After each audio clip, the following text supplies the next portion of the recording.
Hoy quiero antojarles este libro Aguas Arriba de Alfredo Molano, un personaje súper importante en Colombia, un sociólogo, un cronista, un escritor. Y hoy vamos a hablar de dos personajes que están dentro de estas crónicas. Una de ellas se llama La Gata, otra se llama Serafina, y bueno, ahí vamos un poco a leer esos personajes femeninos que tanto nos interesan en este caso en la crónica de Alfredo Molano. Vamos a empezar con La Gata. La Gata es una mujer rural en Colombia que nace a orillas del río Guainía. Eso es al sur de Colombia y definitivamente supone nacer en el sur de nuestro país, una colombianidad distinta a la que puede ocurrir al norte, aunque tenemos muchas similitudes en nuestros extremos, pero al sur del país tenemos el entorno casi llegando a la selva, y eso pues también definitivamente nos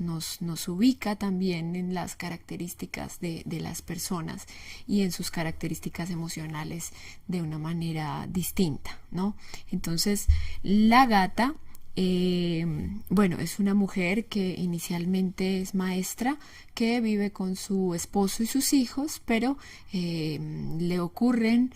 cosas que tienen que ver con el maltrato a sus hijos por parte de su esposo, y entonces ella decide separarse y emprender su vida como en la industria del narcotráfico. Pero bueno, eso ya ustedes lo leerán, porque pues la idea es precisamente que yo pueda antojarles el día de hoy. Entonces, La Gata, como ya les he dicho, pues es un poco, define un poco su colombianidad en este asunto, y ella se encuentra con un obstáculo que le ocurre tal vez por el tema de ser mujer en este ámbito, y es que ella no puede ser minera, aunque sabe que esa es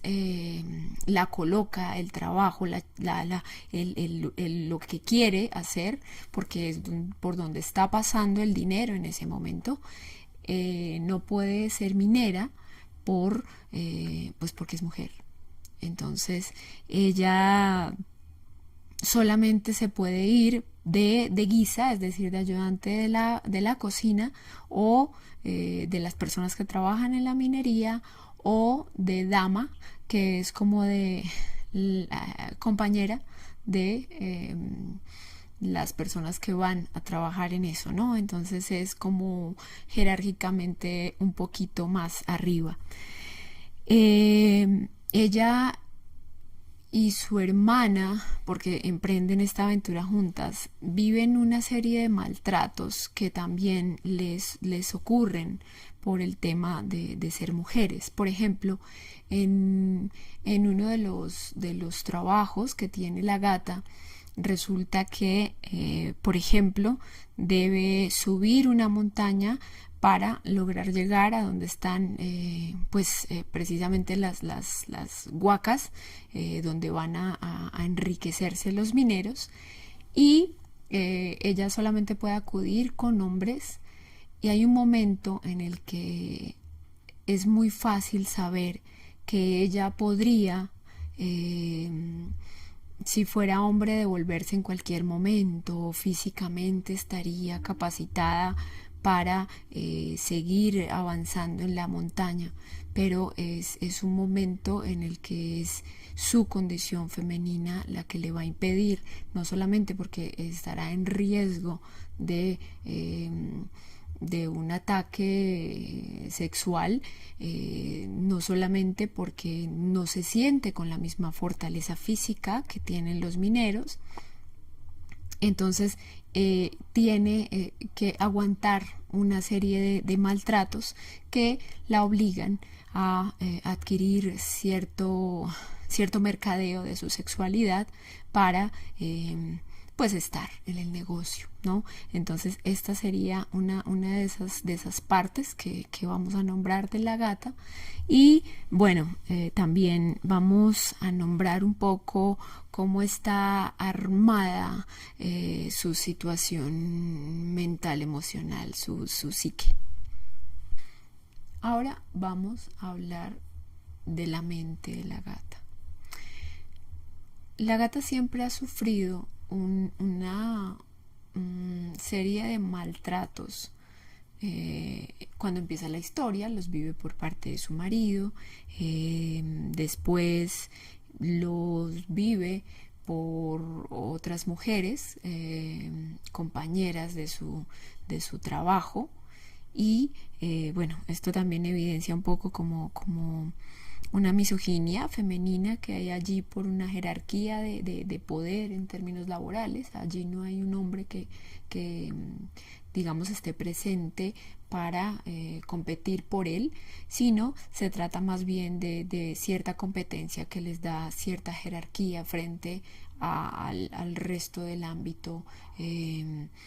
sociocultural del lugar, ¿no? Entonces, esta es un poco la emoción y las cosas que expresa la gata, es como lo más interesante que tiene para contarnos, y es como ella simplemente lo ve como algo que sucede y ya, que así es, ¿sí? Como una realidad ineludible de la que ella pues hace parte, tanto de las veces en las que la maltratan hombres como mujeres. Es muy interesante la manera como ella asume esto mentalmente, emocionalmente. Y también, desde luego, si hablamos un poco de la manera como ella habla, como cuenta las cosas, es aquí donde tenemos que nombrar definitivamente como a Alfredo Molano, como un gran conceptualizador, o alguien que define a través de este lenguaje rural convertido en crónica, la manera como piensan las mujeres cercanas a la selva, las mujeres en el trópico colombiano. Entonces, bueno, esto es un poco gracias a que podemos saber esas profundas intimidades del pensamiento que nos definen muy bien a estas mujeres, y que nos traen un poco de cómo son y cómo viven y por qué así piensan de acuerdo a cómo les suceden las cosas. Y bueno, finalmente la gata es una persona que culturalmente podemos encontrar como esta parte colonizada que no funcionó, porque la gata termina siendo objeto de muchos maltratos, termina entendiendo que debe hacer caso a unas leyes del mercado que la terminan ocupando en su oficio final. Y bueno, definitivamente es una mujer que quiere, aunque inicialmente tenemos la idea de que es una maestra, no necesariamente eso le genera tanto bienestar como los otros trabajos que son desarrollados por hombres, y que pues se siente atraída porque pues definitivamente son distintos los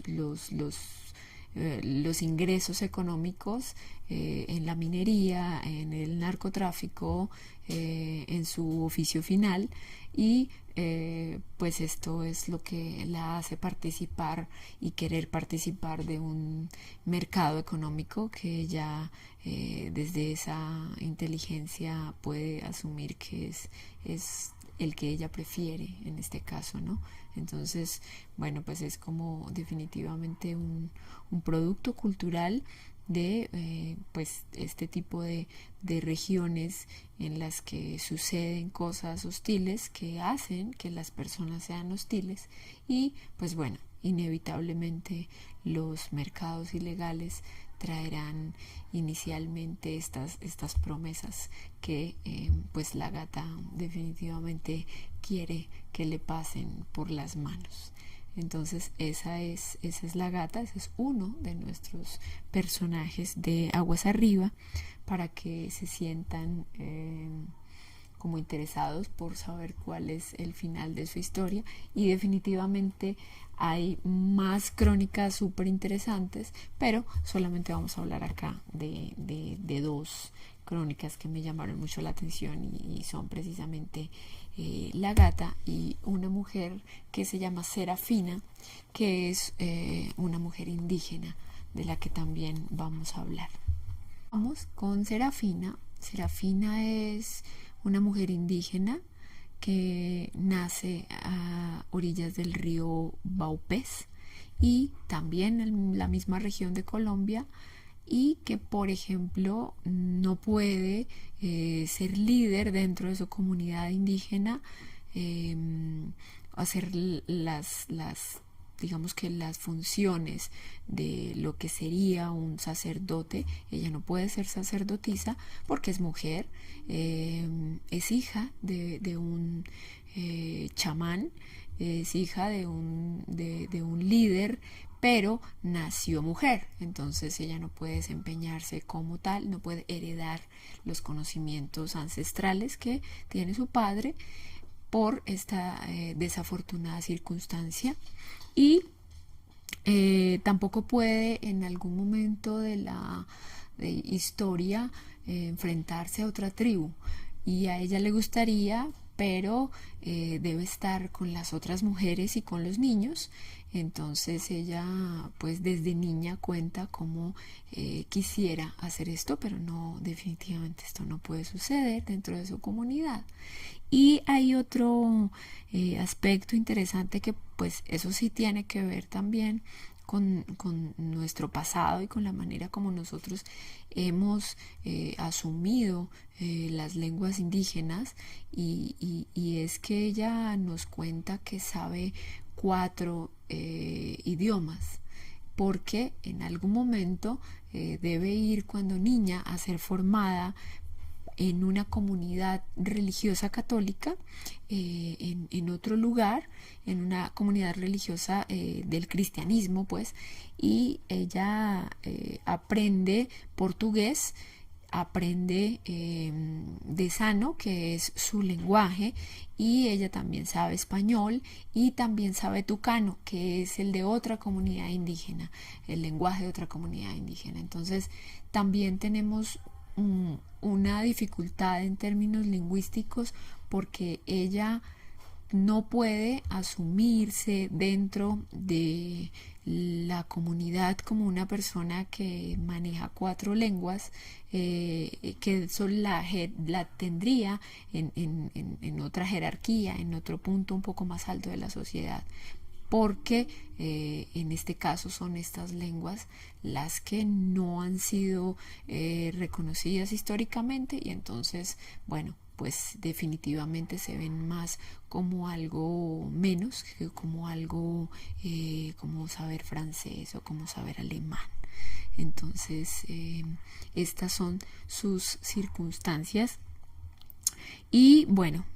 también vamos a hablar un poco de cómo funciona su mente. De las cosas psíquicas que tiene Serafina, vamos a nombrar 3 padres que acuden a su mente. Su padre es el punto más alto de su comunidad indígena, es decir, es la persona que tiene más autoridad dentro de la comunidad indígena donde ella nació. Pero ella, por ser hija mujer, no puede heredar este conocimiento ancestral que tiene su padre, así que esto ya es complicado, porque ella admira a su padre, pero ella no es suficiente para su padre.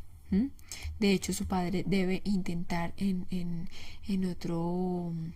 momento de su vida tener un hombre para poderle heredar su conocimiento ancestral. Esto ya de entrada es una frustración, y sigue también en otra parte de su vida donde ella tiene que irse a aprender el cristianismo como una condición que le ponen en este momento. Afortunadamente eso es distinto, pero para el momento de la crónica ella debe ir como una condición de permanencia como comunidad indígena a aprender en un entorno católico, cristiano, y bueno, pues los curas, como los llama ella, no son como muy afectivos con el entorno educativo hacia las personas indígenas, porque pues temen como cuando se miran al espejo dos creencias, se temen la una a la otra. Entonces ella siente el recelo en su infancia de los curas también. Y por último, pues no les voy a contar qué hace ella cuando sea grande, pero también hay un padre que es el Estado, en este caso el Estado colombiano, que pues también es un padre que la frustra. Entonces ella tiene como esas tres situaciones ahí de origen complicadas. Y bueno, pues culturalmente podemos decir que definitivamente Serafina es un asunto que hasta hace muy poco tiempo se le está dando el valor de la palabra ancestral indígena. Ya tiene un sentido distinto, tiene por lo menos unas, no sé, unas luces de respeto un poco mayor, porque ella define cosas muy sencillamente que deberían ocurrir y que ella no entiende cómo los blancos o las otras personas que están acá en este mismo territorio no saben cómo solucionar. Y bueno, Serafina también es esta parte de la interseccionalidad que habla el feminismo, y es una persona, una mujer que está oprimida dentro de una comunidad que también está oprimida. Entonces es como una matriosca de opresiones, una cajita que va oprimiendo a la otra cajita, y en este caso ella simplemente es pues víctima de esas opresiones que le vienen desde su comunidad, desde el ámbito religioso que está muy presente allí con el influjo cristiano y cristiano católico, y pues también un poco esa ausencia estatal que termina por ser opresora. Pero bueno, ya no les voy a contar más el final de la historia porque se pone más política la historia de Serafina. Así que eso es todo por ahora. Les conté solamente 2 historias de mujeres que hay en este librito de Alfredo Molano, que es nuestro recomendado de hoy.